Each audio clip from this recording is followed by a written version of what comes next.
At first, you might think it's a cold, and it could be, but COVID-19 could escalate. Here's what you need to know. According to the World Health Organization China Joint Mission on COVID-19, as of February 20th, 80% of laboratory-confirmed cases were mild to moderate, 14% were severe, and 6% were critical.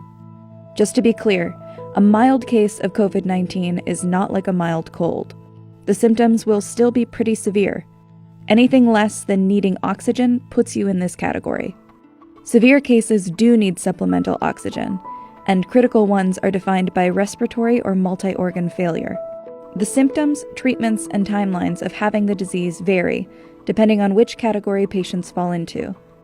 So let's break down what having COVID-19 looks like day to day for each level of severity. It can take as few as 2 or as many as 14 days after being exposed to the novel coronavirus for the first symptom to develop. This is when it might feel like a cold or the common flu. Many patients develop fevers early on. The World Health Organization China Joint Mission saw that about 88% of people who had COVID-19 had a fever. Another study out of China showed that while only 44% of patients had a fever on admission to a hospital, 89% eventually developed one. But there have been some cases that led with gastrointestinal symptoms. Diarrhea, nausea, vomiting, and/or abdominal discomfort may appear a couple of days before respiratory symptoms. This isn't the norm, though, because COVID-19 is a respiratory disease. That means for most patients, the virus will start and end with the lungs.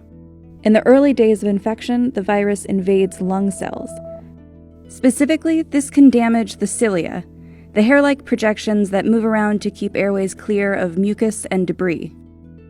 When cells get infected, they die and shed off, adding to the debris and hindering your body's ability to keep stuff out of the lungs and trachea. The inflammation causes damage, and damage causes more inflammation, and this cycle could continue until there's no healthy tissue left.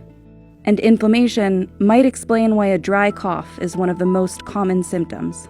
Same goes for shortness of breath and phlegm production. Other symptoms that can appear around this time are fatigue, sore throat, headache, joint or muscle pain, chills, and a runny nose. By day 5, patients with pre-existing conditions might find that they have trouble breathing, and it usually takes about 7 days for a person to go to a hospital. Mild cases, though, usually clear up by this time. But those with moderate to critical cases will have developed pneumonia, which can range from non-life-threatening to severe. Recovery time for these patients could be anywhere from a few days to weeks. For some severe and critical cases, though, symptoms can escalate into acute respiratory distress syndrome. ARDS is an illness that happens when fluid builds up in the lungs. Inflammation triggers a flood of immune cells that are meant to target the infection.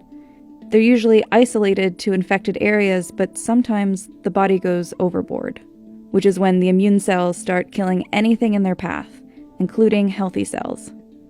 ARDS is often fatal. In critical cases, it can lead to respiratory failure, requiring advanced life support, and this is most likely when patients head to the ICU. ARDS treatment includes supplemental oxygen and mechanical ventilation. The goal is to get more oxygen into the bloodstream, since the lungs can't. When this treatment doesn't work, the lungs are basically too flooded to get any oxygen into your bloodstream. That's the cause of most COVID-19 deaths. And even when a patient survives this phase, they could be left with permanent lung damage. SARS punched holes in some infected people's lungs, giving them a honeycomb effect. And these lesions have been seen in people affected by the novel coronavirus too. Early studies found that most people who die of the disease will do so within 14 to 19 days. And on average, people who recover are released from the hospital after 2.5 weeks. But with the most critical cases, recovery could take months. Once a patient is in the recovery period, it's possible that they could still be contagious. These people should work with their doctors and public health officials to determine when they're no longer a risk. As of now, there is no vaccine for the virus, so the best way to avoid getting sick is to avoid being exposed. COVID-19 spreads easily from person to person through coughing and sneezing, So wash your hands often and avoid close contact with people who are sick. And clean and disinfect surfaces that you use daily.